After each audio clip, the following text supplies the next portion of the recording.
Hey everyone, welcome back to my channel. This is me, Safura Rahim, and in today's video, we are going to see income from business and profession. The reason I wasn't making videos because Eid was there and I didn't get enough time, and my sixth semester exams are on the way with you all from 8th of April. And the reason why I'm sitting, it's literally 1 a.m. right now because so many DMs I got that my series are helpful and many of you are following my series. That's why the only thing motivated me is your messages. So yeah, I'm glad that my videos are helpful. So without wasting any time, let's get into the video and make income from business easy. Imagine you are the founder of a successful clothing brand, one that's making waves in the fashion industry. You're designing, producing, and selling trendy clothes to customers worldwide. And the revenue you're generating from these sales is your income from business. जो भी आप पैसे कमाते हैं इस business से वो है आपकी income from business. And as a business owner आपको ये पता होना चाहिए कि आपकी कितनी इनकम है सब्जेक्टेड टू टैक्स. जितनी भी आप बिज़नेस से इनकम कमा रहे हैं उसमें से कितनी इनकम पर आपको टैक्स लगेगा. That's why we are having the other head income from business and profession. Let's start with the proforma first. Here is the proforma of income from business and profession. There are 4 steps to solve income from business and profession problems. Income from business is different concept and income from profession is different. Now we are seeing income from business. Here is the proforma and heading the must computation of income from business for the assessment year 2022 to 2023. But for us it's 2024 to 2025. In my previous videos I might have told you all it's 2025 to 2026 because for every 6 months after April, New Year starts and assessment year also.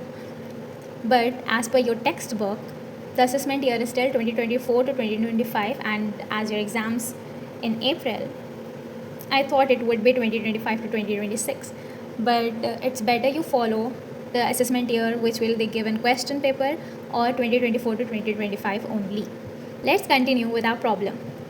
Computation of income from business for the assessment year, heading done. Particulars, amount. There are 4 things in this. Net profit as per profit and loss account. Business income from business में आपको profit and loss account दिया जाता है जिससे आपको calculate करना है income from business. क्योंकि जितने भी प्रॉफिट और लॉसेस आपको बिजनेस से होते हैं वो सब अपन profit and loss account if you remember accounts में कैलकुलेट करते थे. वहीं से ये आया है. प्रॉफिट एंड लॉस अकाउंट से अपन को बनाना है इनकम फ्रॉम बिजनेस की स्टेटमेंट.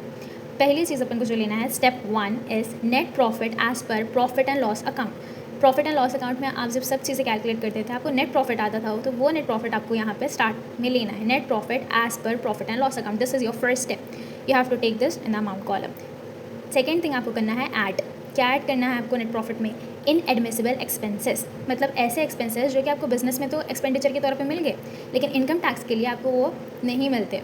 मतलब इनकम टैक्स में वो ऐड होते और उसके ऊपर आपको टैक्स लायबिलिटी पे करना पड़ता. एज डिडक्शंस नहीं मिलता आपको इनकम टैक्स में. आपको बिजनेस में प्रॉफिट एंड लॉस अकाउंट में वो मिल गए लेकिन वो इनकम टैक्स डिपार्टमेंट वो सारे एक्सपेंसेस को आपको एज डिडक्शंस अलाउ नहीं करता. आपको उसके ऊपर टैक्स पे करना ही पड़ता. That is inadmissible expenses. Income tax paid, charity and donation, household expenses, loss on sale of motor car, life insurance premium of proprietor, interest on capital, provision for bad debts, salary to proprietor, fines and penalties. फिर उसके बाद staff welfare fund, gifts and presents, over valuation of opening stock या फिर under valuation of closing stock, contribution to unrecognise provident fund. You have to remember all this. Question में इसमें से कोई भी दिया आप यहाँ डाल के ऐड कर देना वो चीज़. और पर्सनल टैक्स ड्राइंग्स भी आते हैं इसमें इनकम टैक्स पेड में. और हम ये क्यों ऐड करते हैं? फॉर एग्जाम्पल जैसे कि अपन ले लेंगे इनकम टैक्स पे. अगर प्रॉफिट एंड लॉस अकाउंट में दिया तो अपन को उसको ऐड करना है क्योंकि इनकम टैक्स अपन पर्सनली पे करते हैं अपनी इनकम पर, राइट. चैरिटी एंड डोनेशन ये बिजनेस से रिलेटेड नहीं रहता इसलिए इसे भी ऐड करते हैं. Loss on sale of motor car and life insurance premium proprietor का पर्सनल रहता है इंश्योरेंस प्रीमियम, बिजनेस का नहीं रहता. वो जो भी बिजनेस के रिलेटेड नहीं रहता वो सारी चीज़ें अपन एज इनएडमिसिबल एक्सपेंसेस ऐड कर लेते हैं उसमें. इसमें से अगर आपको कोई भी item profit and loss account में मिल रहा तो आप उसको ऐड कर देना नेट प्रॉफिट के बाद इनएडमिसिबल एक्सपेंसेस के हेड में. Next thing is for that there are 2 more things. Excess of depreciation charge to P&L account, ये भी आपको इनएडमिसिबल एक्सपेंसेस में ऐड करना है. Next thing is current repairs, capital repairs. Current repairs मतलब ऐसे ही कोई छोटे मोटे रिपेयर्स करा रहे हैं आप आपके बिजनेस की बिल्डिंग में, आप चाहे वो बिल्डिंग रेंट पे लो या फिर आपकी वो बिल्डिंग ओन है, अलाउड है वो सारे खर्चे। लेकिन अगर आप कैपिटल रिपेयर्स करा रहे हैं, मतलब एक रूम रेनोवेट करा दे रहे हैं या एक न्यू रूम कंस्ट्रक्ट करा दे रहे हैं आपकी बिल्डिंग में, अगर आपकी बिल्डिंग है वो not allowed.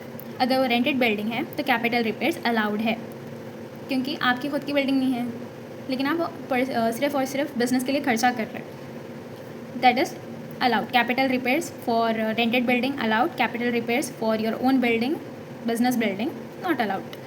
Next thing is, as we have seen second step, that is inadmissible expenses. Next thing is incomes to be shown under other heads.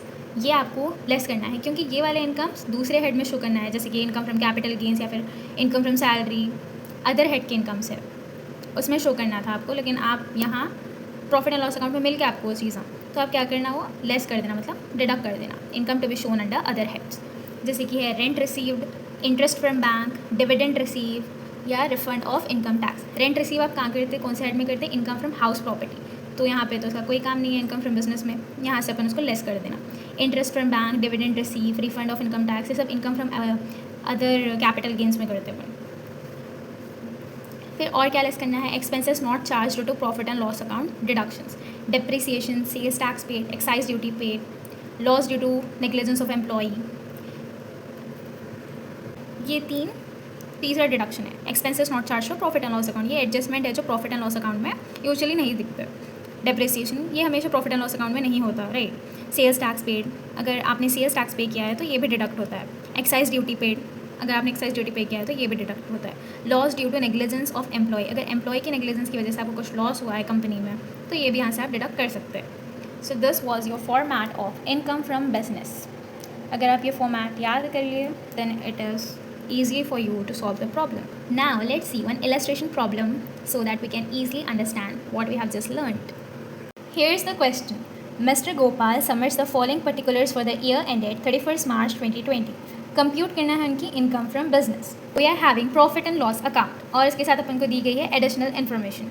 Let's first quickly prepare the proforma computation of Mr. Gopal's income from business for assessment year 2022 to 2023. For your batch, the assessment year 2024 to 2025, or else whatever given in your question, follow that, because I did the same. Whatever assessment year will give you in your question paper, just follow that. You will be right. Now, let's see. First thing we have to see is net profit. Step 1, net profit. 5,32,400. Net profit as per profit and loss account, 5,32,400. Next is add करना है इन admissible expenses, मतलब not allowed by income tax act, तो इसलिए अपन को क्या करना है, add करके टैक्स लायबिलिटी बढ़ जाती है यहाँ से अगर अपन ऐड कर दिए। 2 सैलरी नहीं आता ये तो इसमें, 2 टेलीफोन एक्सपेंसेस ये भी नहीं आता, repairs I told. Next is repairs, ये आता। Next, legal expenses, no. Motor car expenses, no. Income tax, yes. As you can see, first thing, repairs. Repairs is a capital expenditure.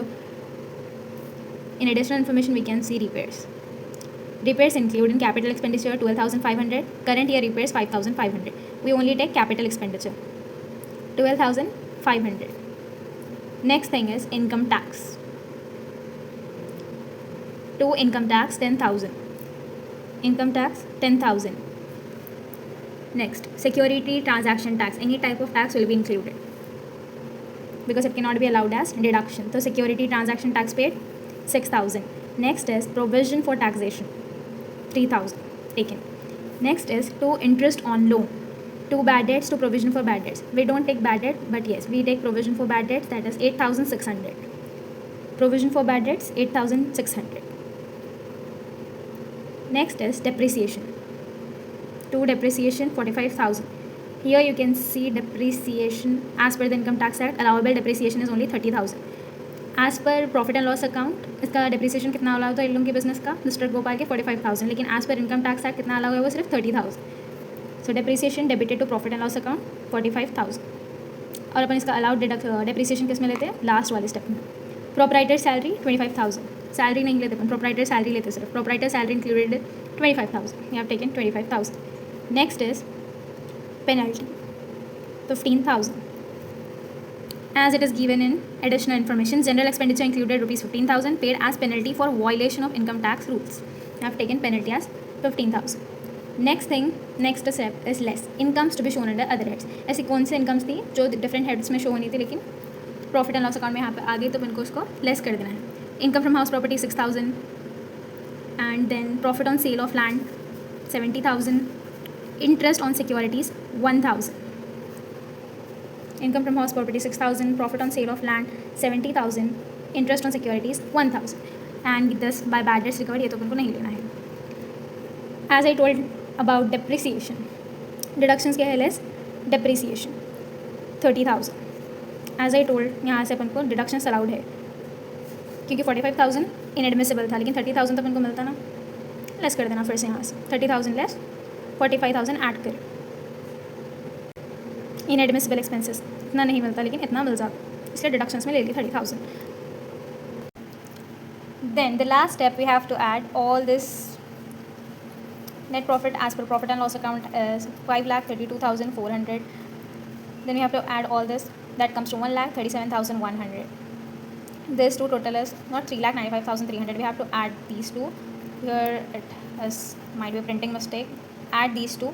Then income to be shown under other head 6,000, 70,000, 1,000, total 77,000.